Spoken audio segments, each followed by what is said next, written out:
Check 1, 2. Hi, everybody. Nice to see you. Good to be back. The kitchen studio it is yet again today. Also eating a nice sharp blue cheese made out of sheep cheese. That's what I was just eating before I was eating sheep blue cheese before we got on the podcast. No, don't me. Ugh. You don't like blue cheese? Oh, you don't God, like I hate it. Sharp, stinky cheddars? You don't like those Lochlin Cross? I'll take an old cheddar. Blue cheese is where I draw the line. I actually have a list of people that I don't trust, and anybody who cooks or eats blue cheese is on that list. Whatever. No, you not had it on a steak. You have blue cheese on a awful. Steak? No. What are you if you haven't had it, how are you I've saying had it's it. awful? When? It's like you've had blue on cheese a on a battery. steak? Like, why do I want to lick a battery? It's not a battery. It's cheese. I don't delicious do blue cheese. I'm a cheese fan. Cheese. Yeah. I am too. The Guinness cheese. Big fan of the Guinness cheese. Had a tour. Have you ever had vegan cheese? Awful. No. Oh my God. No, it's like giving up. Yeah. That's why I don't eat vegan food. Well, you know what we did the other night? So my girlfriend, she's like, we got to go to a restaurant that I want to go to, Michelin star. And I'm like, all right, well, let's go. What are we having? She's like, Mexican. I'm like, ooh, I love Mexican. Tacos, tamales. Yeah. Ooh, really enchiladas. Nice. Yeah. Enchiladas, guac. Burritos. I'm in. Guac. So we go for a nice walk. We get to the restaurant. It's this beautiful place in downtown Toronto. Michelin star 2 years ago, 2023, 2024. I'm like, this is going to be pretty good. So we get in, sit down. I'm looking at the menu. I order my food. She orders her food. Order a couple appetizers. It's fucking delicious. I'm like, this is delicious. These appetizers are delicious. Was it all vegan? And then the tacos come. I'm like, these are the best pastor tacos I've ever had. Barbacoa was so delicious. Chicken, beef, pork, so good. She didn't say a word to me. She didn't tell me that everything on that menu was plant-based and vegan. Everything. And I had no idea. And I was A, super pissed off at the end of it. But B, the next day, I had the biggest poop of my entire life. All because I had an entire plant-based meal. And here's the thing. I felt pretty full at the end of that plant-based meal. So when you're getting all testy and you're making fun of vegans, just know I had an entire Mexican vegan meal. It ran right through me, and it was delicious, and I might do it again. So go ahead and mock all the vegans if you want. Go ahead. It was fucking delicious, and I didn't even know it wasn't meat. And it makes me sad that that's the case. What's your thing? My thing with the vegan lifestyle is not, it has nothing to do with the food. Yeah. It's the, you have to do this. For the good of humanity. Yes. And unfortunately, anybody that I have met, right, that's been vegan, that is like, I'm a vegan. This is what I'm doing. I'm doing it to save the planet. They're really annoying people. No one's ever introduced me to a vegan that hasn't been annoying. If I ever meet somebody that's a vegan, I'm in Alberta. Yeah. And right, like, well, you don't like vegans in Alberta. Vegans. Yeah. No, in Alberta, vegans are like Trudeau supporters, right? Yeah. They're hated because of the two industries. Meat. Oil meat runs the entire province of Ontario. Oil, meat, ag. So if you're not like, which is interesting, they should have more plant-based people there. We're way more progressive than you give us credit for. Yeah, that's good. Yeah, I want to get to that in just a minute. I also want to stay on the topic of food for a second because Tim Hortons, who I regularly chide on this program, who continually have a particular hatred for Tim Hortons. Oh, I hate Tim Hortons so much. Really? It hurts me. It hurts me to say it. We've had a terrible time, me and Tim Hortons. And I used to love it. Like I said, when I was a kid, 14, 15. Did Tim send you a note? Mom. No, not at all. No, fuck Tim Hortons. How do you like that? Did Tim? Clearly they didn't. The head Tim. But I did get a note from someone who works with the people at Tim Hortons, and they're like, do you ever want advertising from Tim Hortons? And I said to them, you've never given me a fucking dime, so why would I give a shit anymore? Why would I pander to you in the hopes that you're going to advertise your new croissants on our podcast? Like I'm like zero desire. They might. But that's what they big might. business And I does. listen. When you you can shit on them. So last week, go ahead. Tim's. Yeah. I still love you. I still go there in the mornings and have a cup. You know what? Somebody sent me a note when you were bitching about Tim's last week, and you went off. You went off on Tim's. Somebody sent me a note. I went off on Tim's? I went off on Tim's because they made me order food, knew full well they didn't have any of the ingredients, and then tried to get me to change my loaded wrap order to a chili and a fucking apple fritter 30 minutes later. And I'm like, whatever. Anyway, and that's happened multiple times to you. Several. One guy sent me a note and said, tell Dean that it's his fault for trying to order something outside of breakfast to Tim's. And that's a thing for me. Like, I don't go to Tim's for lunch. For a sandwich? No. Or dinner, right? So my disappointment level is not as high as yours. You temper your expectations because you go to Tim's for one thing and one thing only. I get a belt. Guess what? A belt and a coffee. Not only, which is the worst sandwich they have. I love the belt. Well, of course you do. I love bagels. Yeah, I know you love. They're vegan. No, they're whatever. So Tim Hortons introduces a pizza today.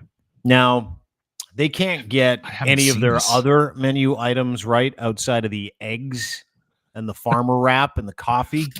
Like they can't get any sandwich right. They can't get a croissant right. They can't get a wrap right. They run out of shit if you don't get there before 11:30, you're not getting lunch. Yeah. Don't sleep on the Dutchie. They brought that back.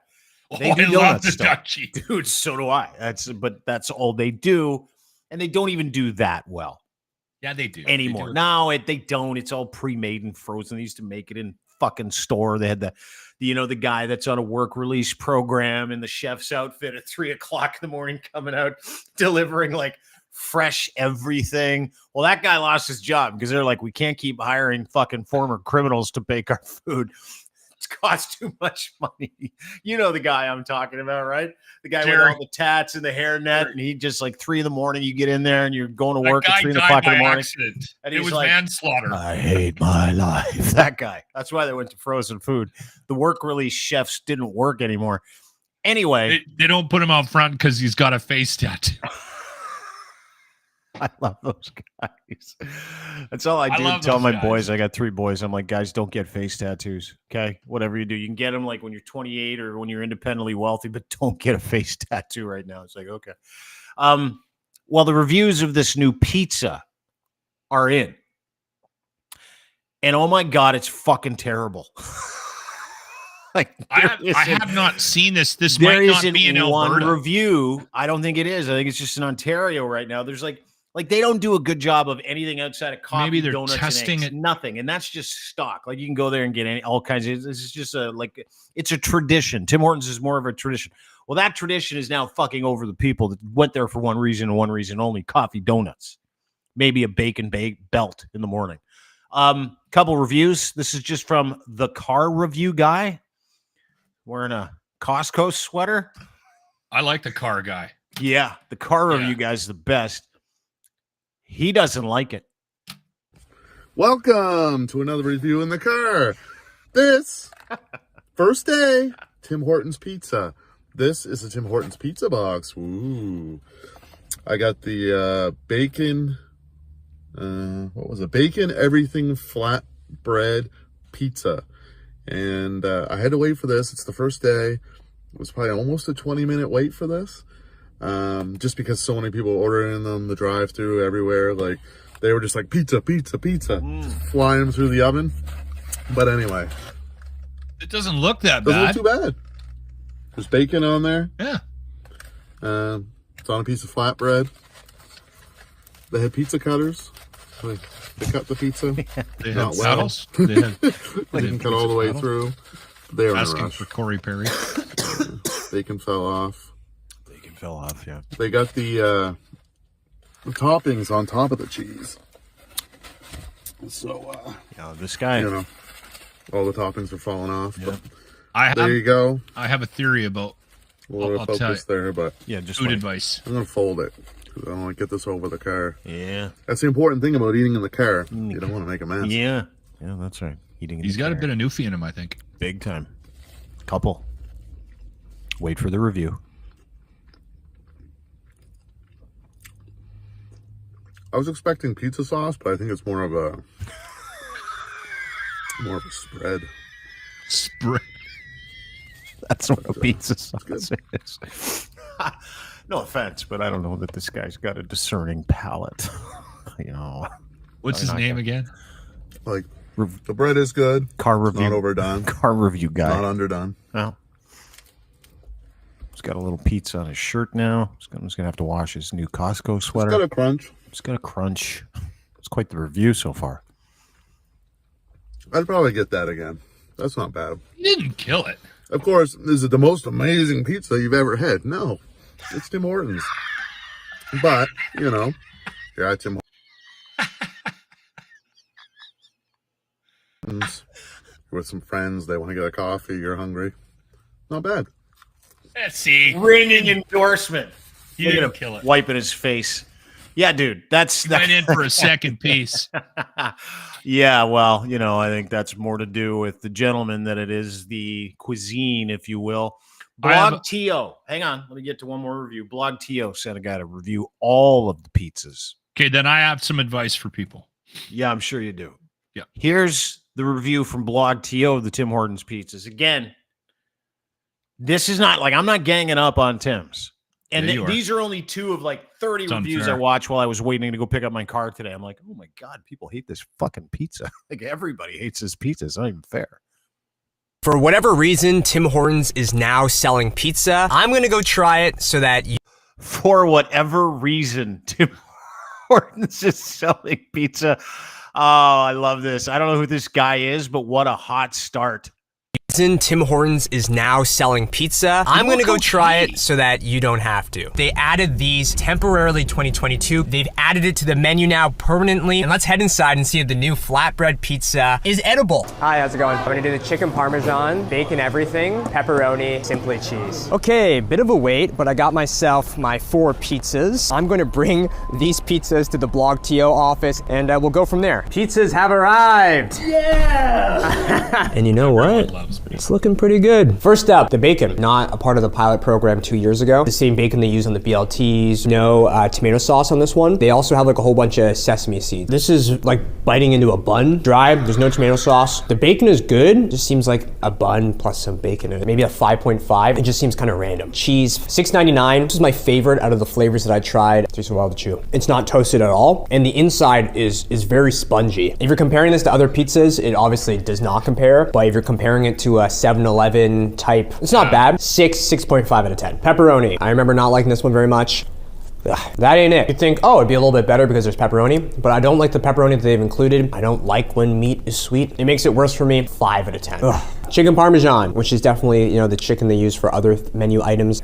Oh, it's worse than I remember. Nah, that ain't it either. Brownie points for trying to think outside the box. 5 as well. If you still want to go try it, please be my guest. Let me know what you think. Yeah, I'll tell you what I think. Don't do it. Don't try it. Don't eat it. I'm gonna pizza. completely ignore you. Of course you are, dude. You single-handedly brought the McRib back for the whole fucking country. We did. Of course The you're gonna locker try room. that. Yep. I know you did. Here's the thing. This is something that I will pass along. Just based on my understanding of food. And Kingston, leave your foot alone. Thank you. He hurt his paw the other day. Yeah, yesterday I ran over him on my scooter. Dummy, running beside me. Anyway, never ignore food advice from a fat guy.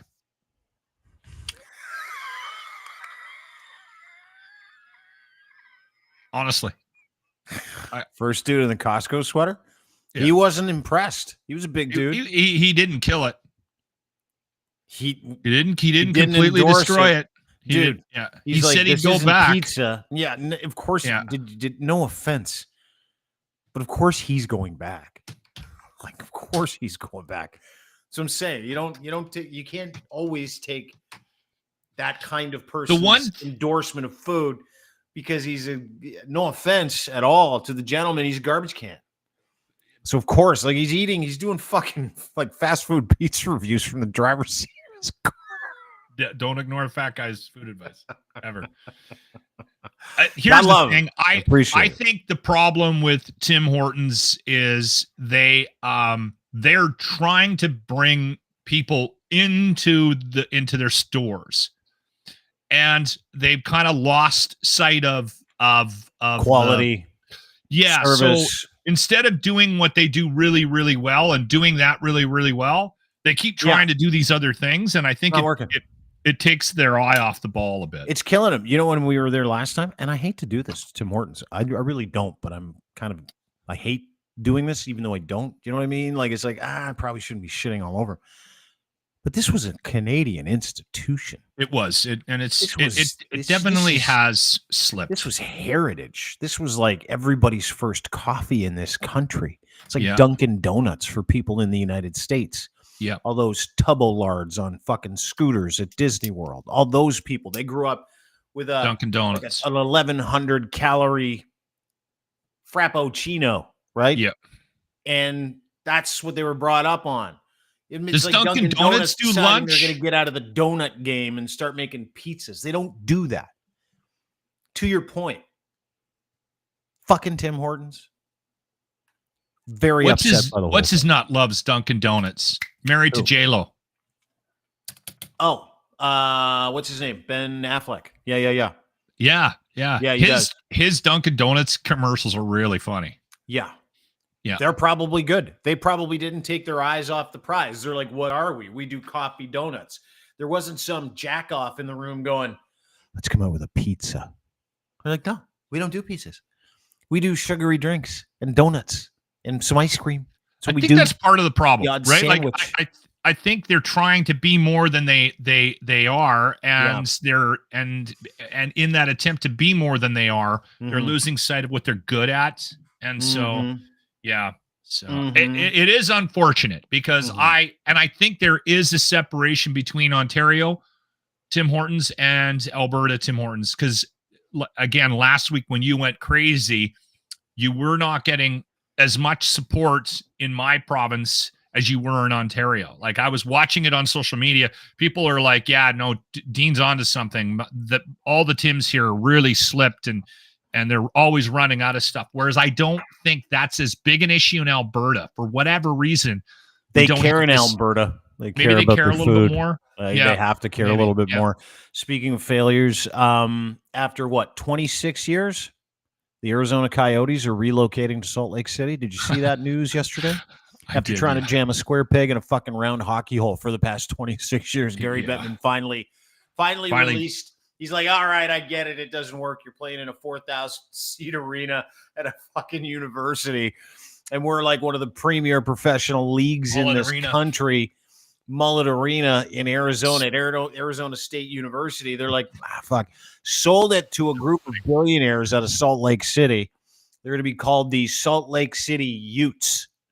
Apparently, last night was their last game. No, they're not the Utes. Oh, yeah, what's a Ute? I don't know. Utah someone from Utah, I guess. I don't know, a Ute. But that's apparently, or it's going to be the Salt Lake Snowmen. I heard that one too.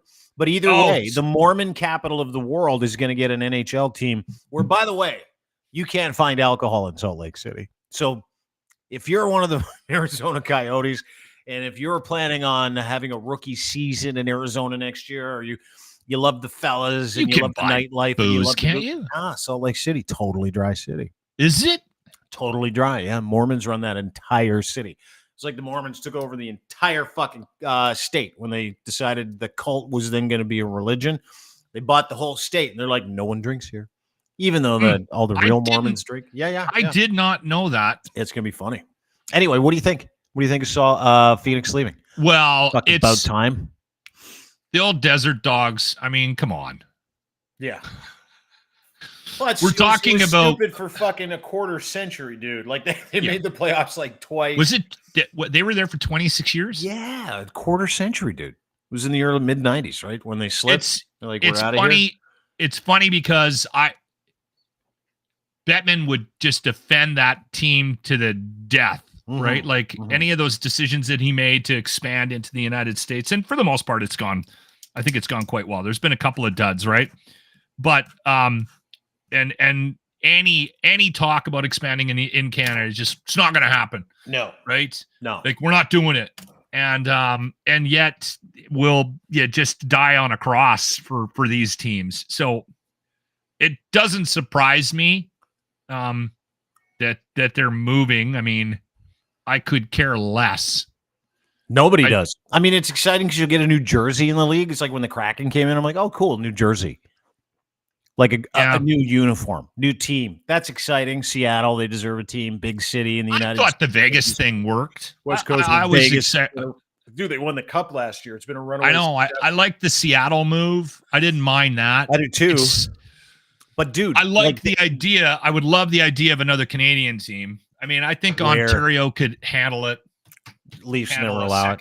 Greediest fuckers in the league. They would never allow it. Toronto Maple Leafs would never allow it. And by the way, I don't know if you've noticed. Oh yeah, the problem is the Toronto Maple Leafs just believe they think we need a team in Regina. Yeah, no, you don't.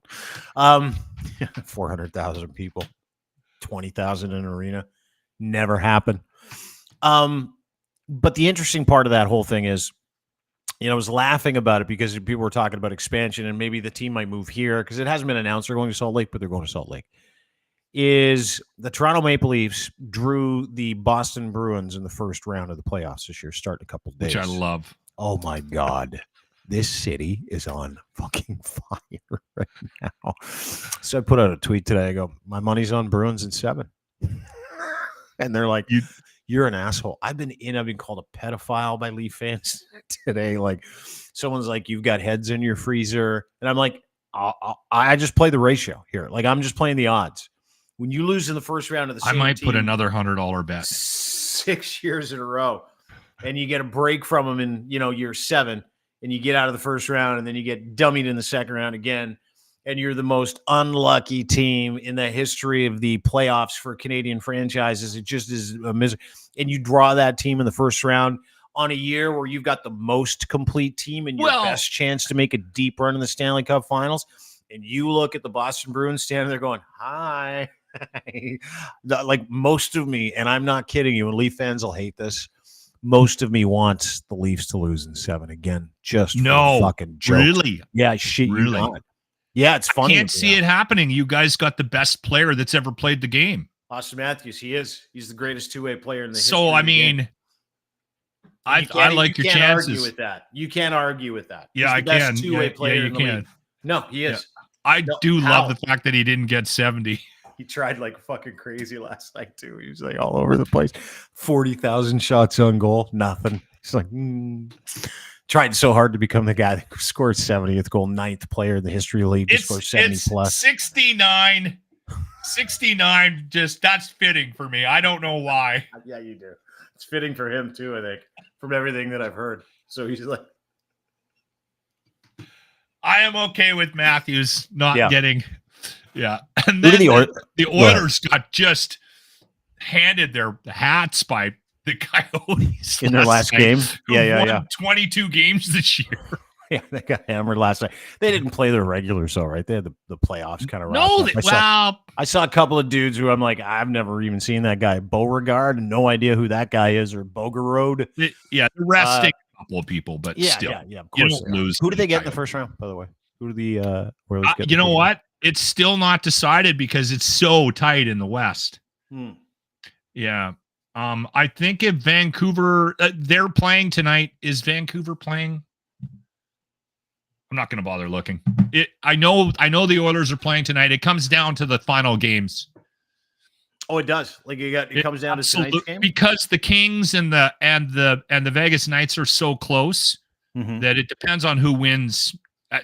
So it won't be decided until after tonight.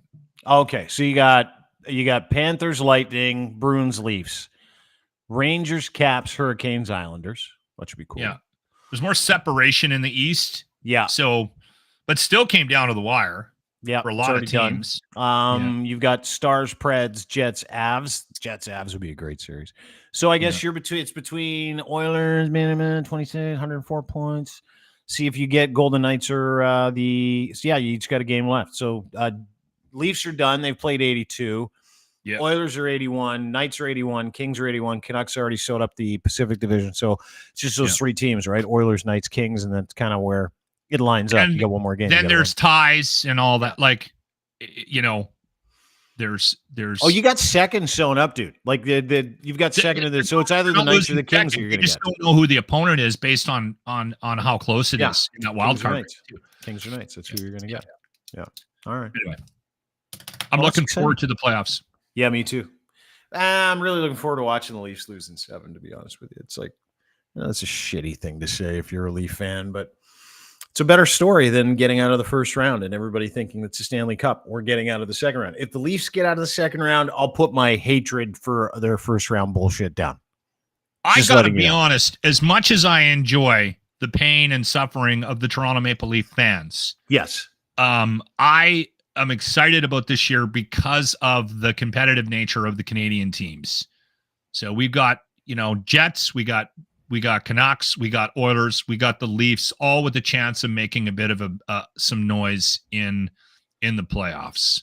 And you know what? Listen, I would love to see it. I'm still that Canadian hockey fan. Excluding the Habs, I'm still a Canadian hockey fan, and I cheer for the Canadian teams to do well. I have a hard time chewing on Calgary. Mm-hmm.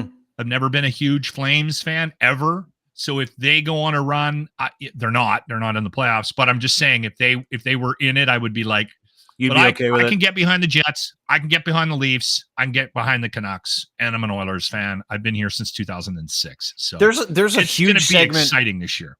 Oh, totally. There's a huge segment of the hockey world here in Canada, though, that doesn't understand that thinking. I'm like you. Like, if the Leafs are out, or let's say, the Oilers are still in, Leafs are out, I'm an Oilers guy. Oilers and Leafs are out, Jets are in, I'm a Jets guy. I'm a Canadian hockey fan. Like, I love Canada for those reasons. I love the culture. I love the idea of us gathering around our televisions, as we've been doing for such a long time.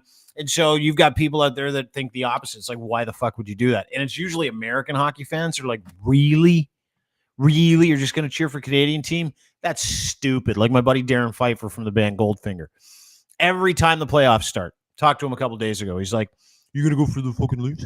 You going to Leafs? And I'm like, yeah. He goes, what if they're out? And I'm like, he's like, I go, well, it's not the Sabres. He's a big Sabres guy. He goes, why don't you cheer for the best American team? I'm like, I'm Canadian. He's like, that's stupid.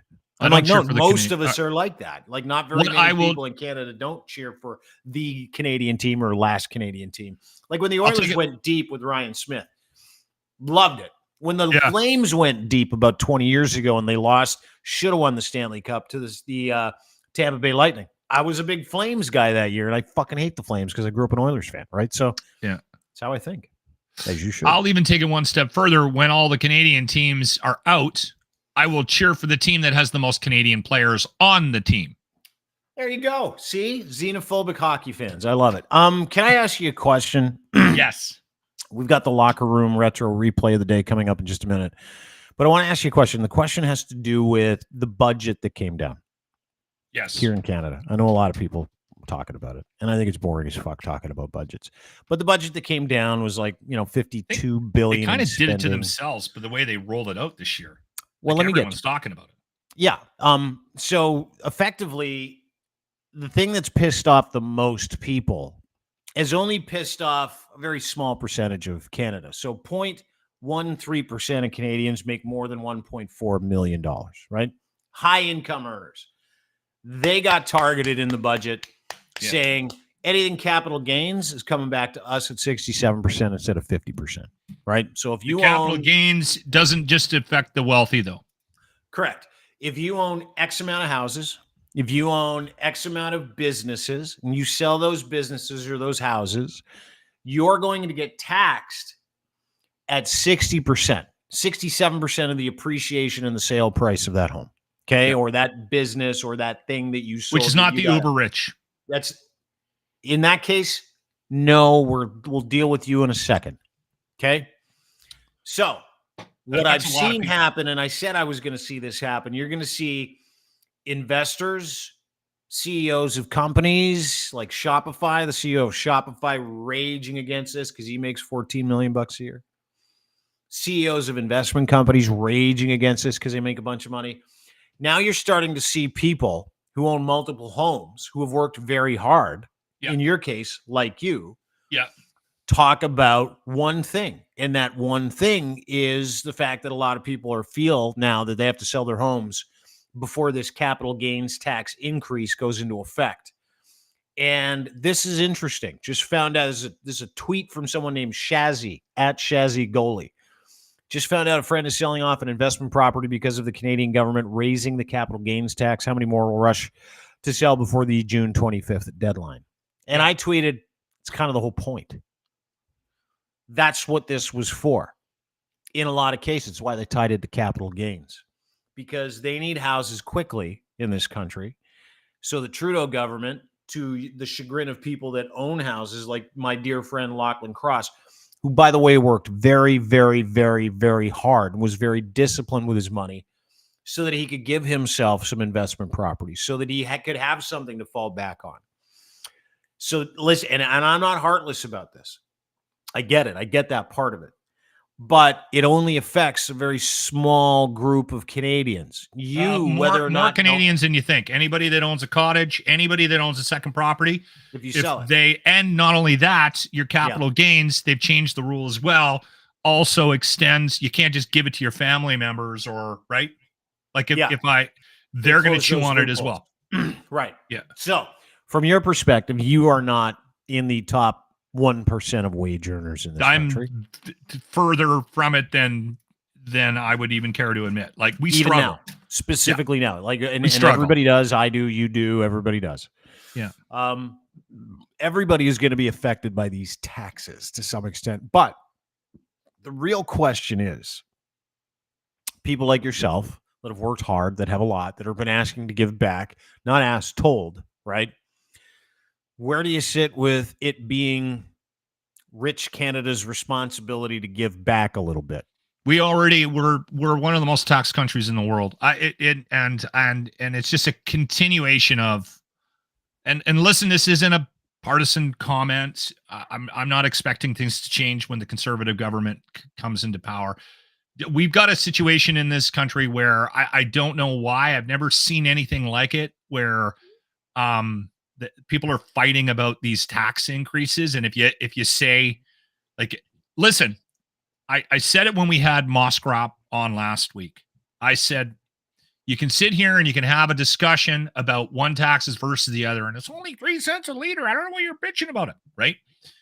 But at the end of the day, life is becoming harder and harder to live. That's my issue with it. And so when we've got a government in power it's trying to keep power by trying to over deliver to a demographic, right? Somebody's going to pay for it. And I said it last week earlier in the week when we talked about the budget. There's something they're not saying. Someone's going to take it in the hoop. And that's and of course it's me. I've never benefited from any of these things. Never. Now you I'm sound always getting hooped. Always. Yeah, but you haven't been hooped yet. You haven't been hooped yet. Okay. Yeah, and this is the thing. I hope the NDP walk away from this coalition and they actually have to call an election. That's what I'm hoping for right now. Because now, I'm worried about the PeePee government. But I don't know anybody. I have not had a conversation with anybody that's going to vote Liberal.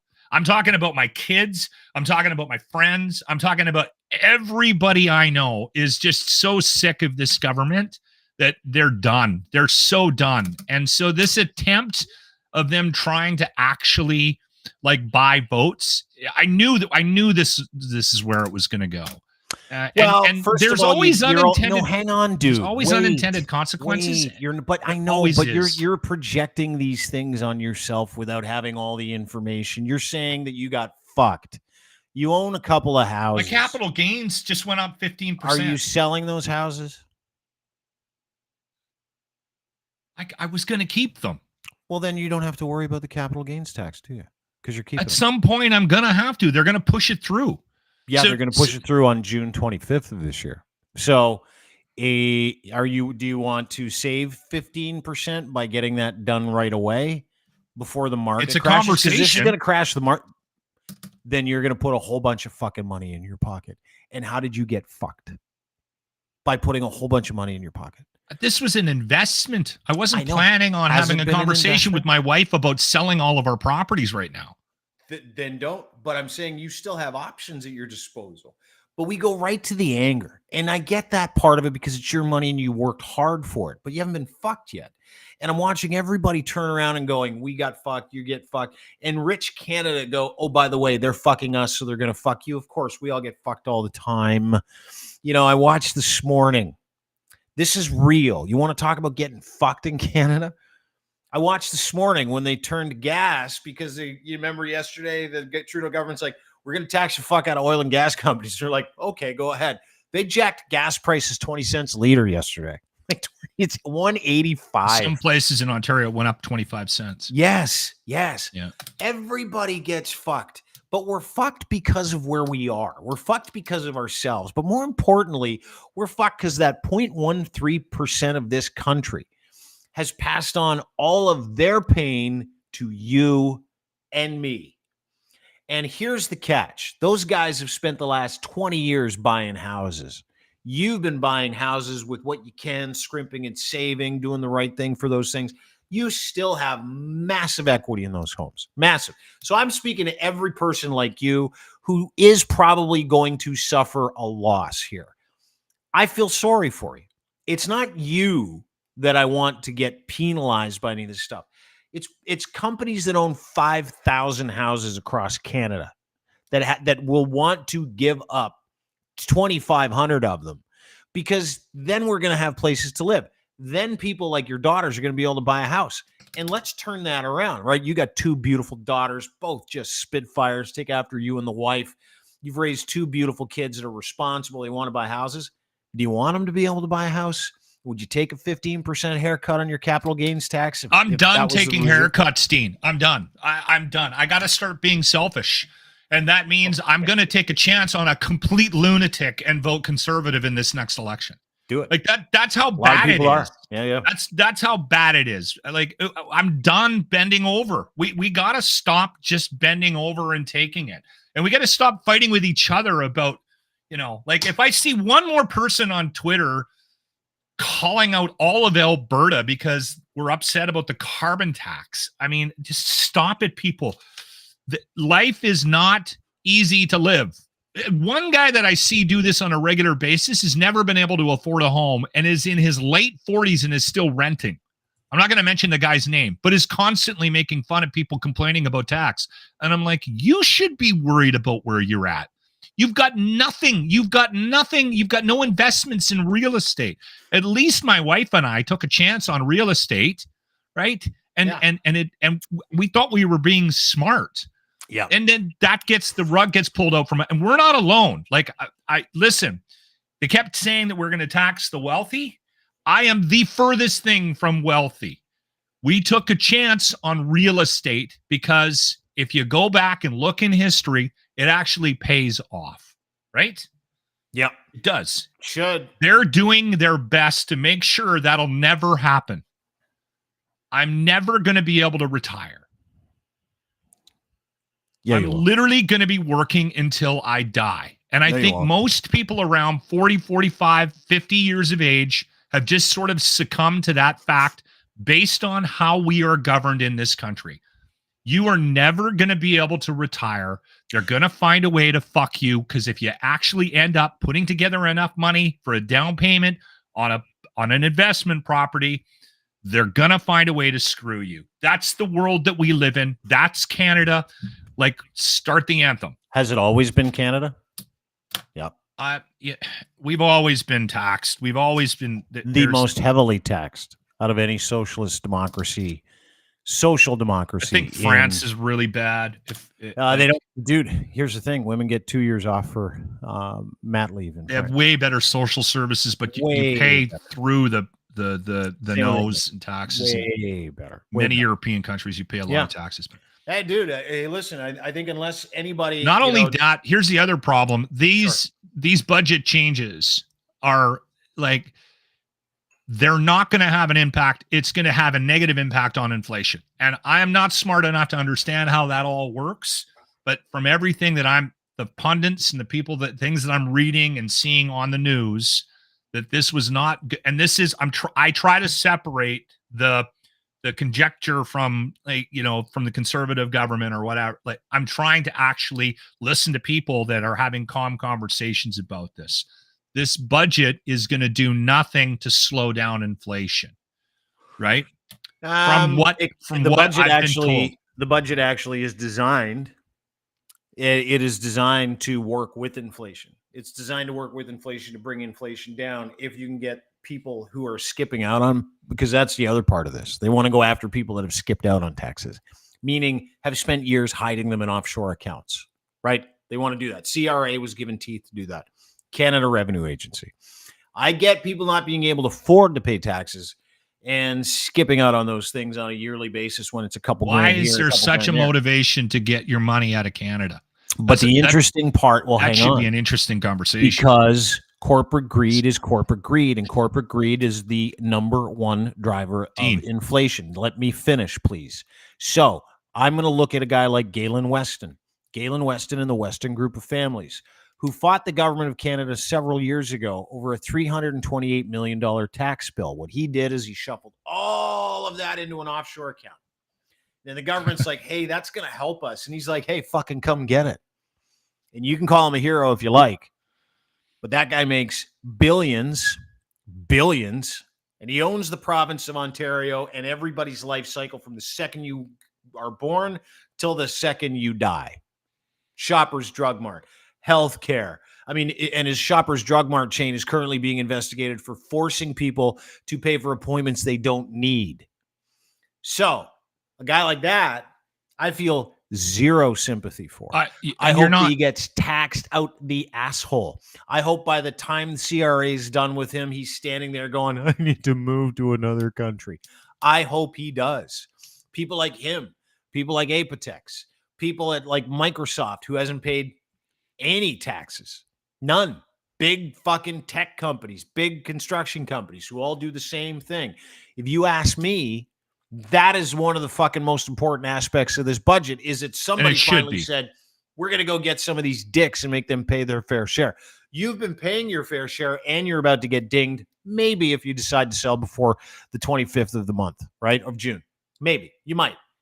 But to your point, downloading that onto the people of Canada, even if it's the 0.13%, while those businesses and those people have been hiding billions of trillions of dollars every year from social programs because they don't want to pay it. No, it's not. But this is also part of the discussion. And we're centered on you and what's going to happen to you. You're one fucking person. I'm not alone. You're not alone in this. No, I know you're not. But you're one fucking person. But you can't you can't say that people shouldn't pay their fair share. Right? I'm not saying that. I know you're not saying it. We overpay our share. I just said that. I literally just said that. What I'm talking about are all the assholes, the richest of the richest of the rich. Go after them. Yes. Then find another way. Yes. Yes. I'm in. That's where we all agree. Let's go get them. Maybe take the capital gains away from somebody that owns a couple of houses. Yes. Maybe the capital gains is only if you have 10. Yeah. You know what I mean? Like maybe do that because you're like, we were able to put ourselves in a situation financially where we were able to keep our last place and rent it out. Yeah. We were able to put ourselves in a situation where we were able to buy an apartment in Winnipeg for my daughter, which we now rent out. These are what we term as investment properties. What this budget does is takes away any chance of us ever making any money on them, probably, right? Especially if the market does crash. And so I understand, I get it. I understand what you're saying, and I understand they're taking the steps to try to improve the housing market. And affordability, And affordability at the expense of people who have busted their asses and worked hard and paid their fair share of taxes over the years. I have a question like myself, and I can be upset about it. You can be as upset as you want. I have a question for you, though. I have a question for you. I was watching a guy today on CBC talk about this capital gains increase, right? And for the first time, because I've been sick to my stomach because I know Trudeau has to go. But I'm terrified about the possibility of this. The first time where I was like, I am full on PeePee. I'm literally going to get a sticker for the fucking car. Like I'm so done. And the thing is, Dean, there's a lot of people, not just the rich, that are hiding money overseas. Like, if you think that is exclusive to the Galen Westons of Canada, you're so wrong. I don't. There is massive attempts to move money out of this country to hide it from this government and past governments, and it's been going on forever. And it's all levels of income earners, because we get hooped in Canada. People look for opportunities, and that fringe group of people like Kevin Johnston that's down in Costa Rica right now doing Zoom seminars with people on how to hide their money. That group is growing daily.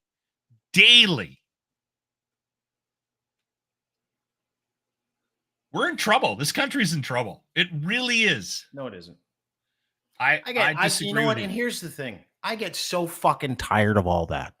Every single person in this country that says how much they love the country, and anytime someone says, "Hey, can you pay up?" It's getting harder. It's awful. It's terrible. It's getting harder to love this country, though. But then I sit and watch people like you complain about affordability, right? It's impossible to live in this country. Someone does something about affordability with tax money that you will never see, and you go, "That's it." Fuck off, everybody already. Like, I am exhausted listening to people all of a sudden be interested. I understand it. $1 billion spend on this or that. And they go, I hate that one. I hate this one. Back to Alberta, okay, for a second. You got people taking 3-year-olds to the side of the Trans-Canada Highway to protest this carbon tax. Meanwhile, okay, your province has rolling blackouts. You pay more for insurance, more for electricity, and they just jacked your gas prices up 14 extra cents. On top of OPEC doing it to you today for an extra 15 to 20 cents, depending on where you live. Yeah, we had gas was literally like sitting there going, $1.30. We like now it's that. like $1.65. We like that as Albertans. We like that tax. It's the 3-cent tax that we might be getting back. We're angry. Dude, it is not a la carte, okay? This is the thing, and I will say this to you, and I'll say this to every single other person that looks at taxes or spends and goes, that's enough. When did that start? Well, it's been enough for 100 years. We've been saying the same fucking thing. Yeah. But, like, what is everybody just going to pick their favorite? Everybody's going to pick their favorite tax? Is that what you guys do? Oh, I just don't like that tax. The other taxes are good. Nobody who's angry about this is educated about it. Nobody, not one fucking person. Maybe you. You might be, and you have a reason to be frustrated because you're not in the same bracket that's going to get dinged and you might get dinged. I get that. But the average person who's protesting a 3-cent tax by fucking camping out at a border at the side of the highway and saying, we're not going to leave until you take the 3-cent tax, while you got hustled for 30 more cents this month and no one's saying a fucking word about that, tells me one thing and one thing only, that anybody who's upset about the government spending more money or a tax, which everybody hates taxes. You hear the word tax, of course we all fucking hate it. I hate it. Let me ask you, if you do not understand it, if you do not get it from top to bottom, that all taxes are bad and you can only rage about this tax because it's attached to that guy, I agree with you on that. Are fucking morons. Yeah. Morons. Let me ask you a question. Yeah. If I just randomly said, all right, I was able to wave some magic wand and I said to you, Dean, we have to get Justin Trudeau back in power. Okay. I hope he leaves. I hope he's gone too. No. We're talking about a hypothetical. In the middle of the ocean, never come back. I'm talking about a hypothetical situation, just based on what you know about the climate, and the conversation that's happening in the world that we live in right now. Just knowing what you know about how divisive the world is, and these crazy conversations that we have for 30 minutes about tax on a podcast, when we spent the first 20 minutes talking about Tim Hortons pizza. Okay, let me ask you a question. Cheap cheese. Dean Yeah. Dean gets to actually make some decisions. We're leaving you in charge of the entire government of Canada. I clean it up. Would you do what they just did? No. Exactly. That's the frustration that I have with this whole thing. And I don't know what it is about government and politicians. They always seem to want to be doing something. Like when I think a lot of times they need to pull back. And this is the problem I have with this government. The smartest thing they could have done is just said, we're not making any more changes. We're not making any spending cut. Like, we're just status quo, and shut up and just wait till the election. Instead, they try to make it look like they're trying to do something. And in fact, all they're doing is just making our lives a little bit harder to live. They went on this not the majority 3-week. They went on this 3-week thing about announcing all of this money. And every time they announced it, it wasn't about, and again, you're right. People don't dig into these things and they don't they don't learn about it. All everyone heard, myself included, was, you're spending another what? And then the next day it's like, oh, it's $3 billion on that. And then if they offered, and you know what? It could have been the best thing in the world. If they offered a $3 billion rebate, a commitment to rebate alcohol, make it cheaper for every Canadian. Dean, you're not hearing what I'm saying. I am hearing you. Let me just kind of give the comparative. If they offered all Canadians, like, you know, in Ontario, where Doug Ford is like, we're going to put beer in corner stores, the entire fucking country cheered. Everybody's like, yes. We're going to tax the shit out of you, but we're going to. Well, that just shows how shallow we are. We're going to put White Claws in the 7-Eleven. Everybody's like, yeah, great idea. That's our tax money at work. Well, he got in by giving us weed. Dollar beer. We got in by doing dollar beers. So, to your point, you expect those people to understand tax code or what affordability really means, or how inflation works? No one gets it. Politics. All we hear is the dumbest is fucking people on the planet. Yeah, that's all we hear, and that's good spending, so we can make affordability a real thing in this country when it comes to first-time homeowners, right? Is a good thing. It's a good thing. Some people are going to get caught up in it. Mostly the richest assholes in the country and big business. Great. You are on an island. I know. Talk about fringe group. I am. I am on an island, and I like it here. All I heard was 38 million. You're spending 38 million. Billion, actually. Billion. You're sorry. You're spending $38 billion. Where is this coming from? Where is this coming from? That's all I heard. That's all I heard. That's all everybody heard. And the richest they just shot themselves in the foot through loans. And the richies. And dude, all taxes are bad. Where it's coming from us, I get it. It's awful, but something's got to be done. It's called austerity. Sometimes you get pinched. So you remember 2008, okay? And we'll end here. 2008. You remember the big car crash back in the day where Canada had to buy parts of General Motors and the United States had to buy pieces of General Motors and car companies and Merrill Lynch and that was tied to the subprime mortgage crash. Subprime mortgage crash. Yeah. So if you're Fannie Mae, you remember those. So at that time, I was making some significant income. Let's just call it for fun $1 million. And it wasn't, but it was around there. I get a letter from my boss. We got to cinch our belts. We're going to take 15% of your contract and keep it. 15%. You know what I said? All right. Nothing I can do. 15%. Got to tighten our belts. It's going to help the company. Chorus Entertainment, by the way, when I was at the Edge. And it happened to every person that made over X amount of dollars. And they brought us all together and they said, we're sorry. We have to do this. We need to do it for the health of the company. They showed us the bottom line. And I looked at the CEO of the company, who was a friend of mine. His name was John. I go, are you taking a 15% haircut? And he looked at me and smiled. He goes, 55. 55 for the good of the company. And I go, then I am more than happy to contribute my 15. And Derringer was there. All the big earners were there. All the morning show guys were there. Signed a piece of paper, did a little amendment. We all went for dinner. Probably cost 10 grand. Anyway, I did that because it was asked of me, right? It was. And I think that, and you can call me socialist, you can call me a commie, you can call me all those things. I don't care. But I believe that sometimes it's our duty to pay a little bit more so people can have stuff, so my kids can afford a house one day and your girls can. That's where I sit with this, because you're going to have to pay Caesar what Caesar is owed. I mean, you're never going to get around taxes. You're just not. No. And the only solution, as you point out, is to pull a Kevin J. Johnson and split to Costa Rica and just set up a fucking business where did you keep his help number? Other people dodge taxes. But it is always going to catch you. It always is.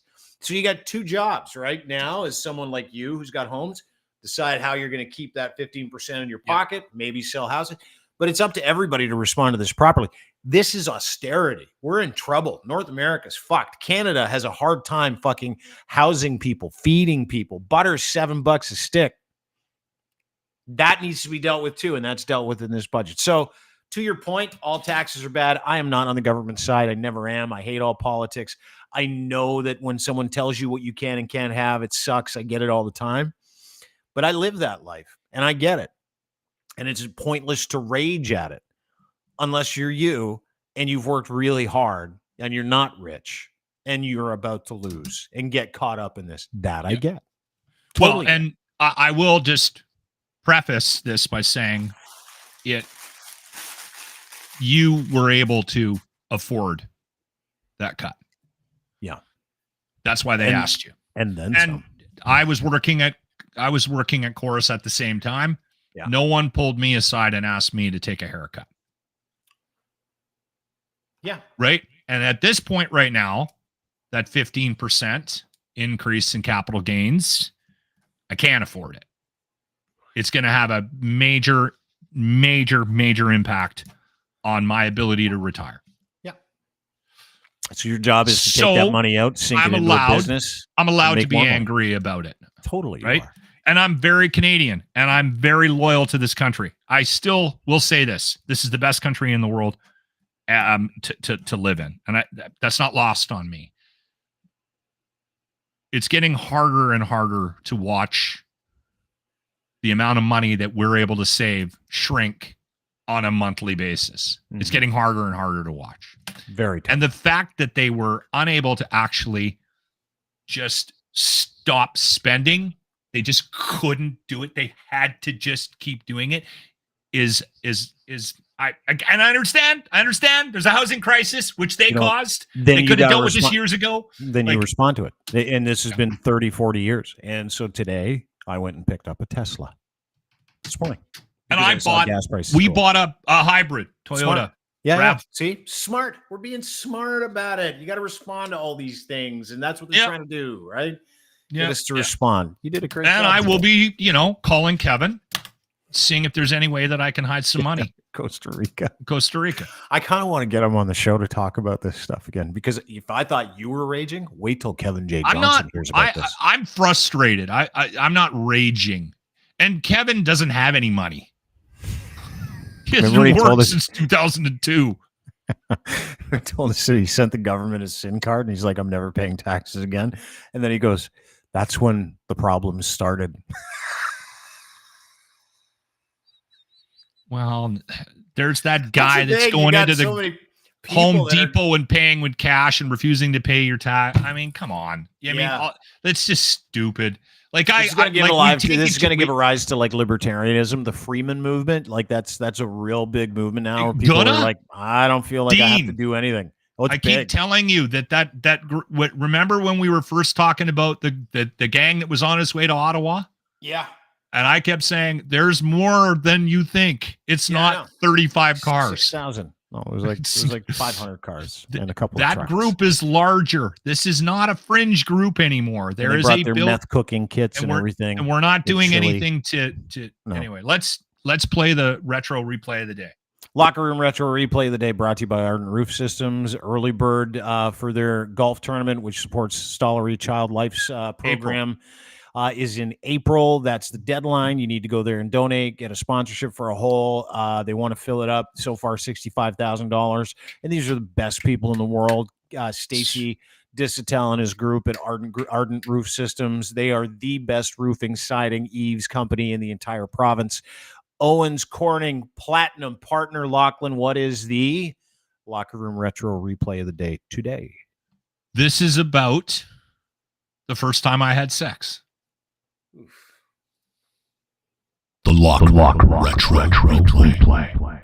The Locker Room topic of the day. Okay, what would you have liked to have known about sex before you had sex for the first time? Okay.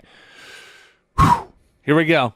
The first time Lachlan Cross has ever revealed this. I was a bit of a late bloomer. Okay. Not surprising to anyone.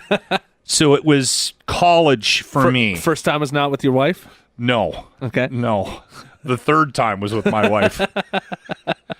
So I was in university transfer courses in Castlegar, Selkirk College. Okay. Because Vocational school. Yes. Everybody told me that I had good grades and I had some bursaries and some money or whatnot, and I had to go to school. Radio school was a dumb idea. I only lasted a couple of semesters at that school. I met a woman who was also going to school there. Okay. A teacher? No, we'll leave her name out of it. She was a student. She was in one of my classes. Some pretty little filly. Took a little shine to old Locker. And we took off in the afternoon and we went back to my apartment. We had sex. Okay. Literally, and I'm not exaggerating, I would say 2 hours later, just after I had had dinner, I hear a knock at my door. It's her with her husband. Oh, what? What? So you're going to college with this girl. You end up hooking up. I had no idea she was married. She comes back with her husband. Mm-hmm. Did they hook up with you? Like, was this a three-way? No, he was mad. Oh. He wanted to kick my ass. The problem was he was about 5'3" and about 125 pounds. So was she using you to I don't make her know, husband Grant, jealous, and then she went home and told him? I was mortified. Yeah, no kidding. So it was my first time, and then So you wish somebody would have told you to sometimes check out the background info sometimes they're married. first? Wow. Yeah. Never expected that. Not a proud moment in old Locker's life. Oh, wow. That's your first experience. That is stress when that dude shows up. Good thing he was tiny. Good thing he was a little dude. Is that your story? Was the first time you went for it? And you didn't. Oh, well, it's unlucky. But you didn't ask. It's I guess unlucky. not, when Thanks it's for like- that. How uncomfortable was it answering the Didn't door? think of asking. Hey, you're not married, are you? You're 19. Would you be married, perchance? Oh, well. Good for you. Yeah. What did he say? Oh, I He's can. have sex with my You wife. know, it's funny because you Oh, know what did he say? Do you remember what he said? Hey, I I'm can Tom. picture You had the sex with my scene. wife. He was doing a lot of. You think you're a big man, big shot. Like he was doing a lot of that stuff. idea. I had no idea. That's what I was saying. I would not have hit that if I knew. I didn't ever use terms like that. In front of him? That's when you really could have drove home how much fun you had, right? Dude, I wouldn't have crushed that for 2 solid hours if I knew. See, yeah, none of that was coming out of my mouth. And I had a buddy over too. We were studying for a test or something. Well, good for you. And he's in the room. He's in the next room, and he like sticks his head out. And he's like, "Is everything okay?" I'm like, "Not a good time. Not a good time." Finally, he left after like 10 minutes of just awkwardness. He subjected himself to that for 10 minutes. Like if I found out that happened to me, Be like, I'm out. I'm not wasting any more time. I'm not confront this guy. That's all. I don't even know what happened with that relationship. Like, if it, I hope it ended. I think you crushed it. Yeah, that's. I think you probably put. Sometimes though, those dysfunctional relationships, for whatever reason, they're together, and that's they kind of deserve each other, right? So Good maybe for you. You're the first guy I've heard tell that story. I've heard stories of guys doing it for the first time, getting like herpes. I've never heard of guys doing it for the first time and getting a husband that came to their porch and goes, "Hey, my wife." Well, and the crazy thing about it too is like it's obvious that she was doing something. I don't know what she was. She was trying to end it, or like sex with you is what she was doing. Trying to have some level of dysfunction in her relationship for whatever reason. She needed that in her life at that time, and of course, Clearly she dragged down. I think because her garden husband was path 5'3". That's probably had a lot to do with it, right? Yeah, he had a little dingy. Yeah, probably. Congratulations. Way to make an honest one of her. Just the 40 years ago. stress. I feel the stress of that moment on me right now. Good. Hope you wear it forever. And I can picture, I can see her standing behind him. I can see him. Like I couldn't write down what we talked about, but that image of it, the hallway, the apartment building, what the door looked like. What was your first experience? Of course, you couldn't believe your luck, right? Yeah. You're like, it's finally happening. How old were you? 18, 19? 18, 19. Yeah. 18, 19 in there. Yeah. Late bloomer. You think it's happening. Finally happens. Get a knock at the door 2 hours later. You feel pretty good about yourself. Guys like, excuse me. Excuse me. You know what? That's did you have sex with my wife? Excuse me. And you're like, yep, I sure did. That experience kind of sums up my whole life. Taxes and sex.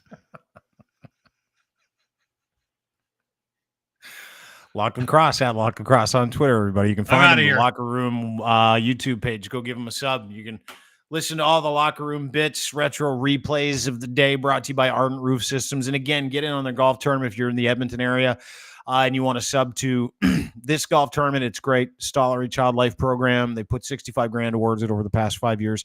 Stacey and his group are super dedicated to helping children live their best lives. So the ardentroofsystems.com Stollery Child Life Program golf tournament, you can go and get a foursome. Go do it today. Go to ardentroofsystems.com and you can donate there. You can sponsor something there. The early bird is, I think, till the end of the month. So make sure you get in on today, Ardent Roof Systems. As always, we're brought to you by our friends at Cantork as well.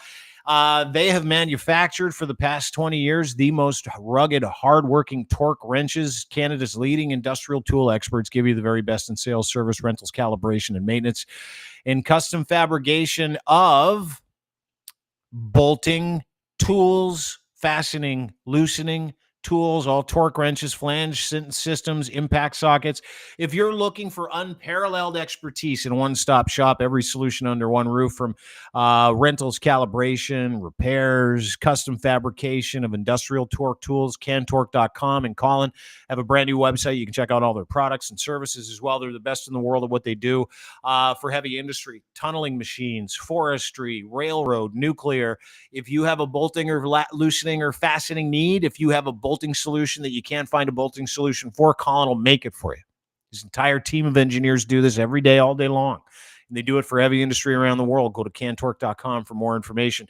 And we're also brought to you by Muse Massage Spa, musemassagespa.com. Go there today. It's Canada's #1 body rub parlor. $50 treatment. Right now, you'll get $50 off when you get in touch with Emily or Riley. Emily just had her Twitter account fed, which is insane. But go to musemassagespa.com. Send them a note. You can get in contact with them. There's a whole contact section of their website if you want to see their services. And they've got a podcast, which actually exists, a Patreon, which is great. It's uncensored. You can go and sub to that. You can also get their YouTube podcast as well and their audio version, Muse on the Mic. Anywhere you get your fine podcasts, including at Crier Media, go to crier.co for more details, or anywhere you get your fine podcasts. And, of course, Patreon, YouTube, Muse on the Mic podcast. They'll educate you and tell you about the sex work industry, as a matter of fact. Not only are they sexologists and educators, they're advocates, so go there today. Muse Massage Spa, 1290 Finch Avenue West, Unit 13, or go to musemassagespA.com for more details. We're also brought to you by factcheck.io. It's the most robust disinformation killing software you can find, and they're currently accepting beta applicants right now. If you would like to test their program, if you would like to see the full epistemology of how a lie begins and ends, if you want to see who's doing what, how disinformation works, and if you want to take agency over what you read, see, hear, and feel of anything with a URL, any picture, any video, any spoken word, any text, go to factcheck.io today and sign up for their beta program, factcheck.io, factcheck.io. Do you believe? Have a great day, everybody. Appreciate you being here. We're back tomorrow on this very program. We'll finish out the week strong. Don't buy the Tim Hortons pizza. Every review says they're terrible or edible. You don't want it. You're welcome. I'm helping you. You're welcome. Have a great day. We'll see you tomorrow. Don't forget everything we do. Rate, subscribe, YouTube, Crier Media, YouTube, Dean Blundell Show, and anywhere you get our podcast. Thanks, everybody. We'll see you tomorrow. Bye.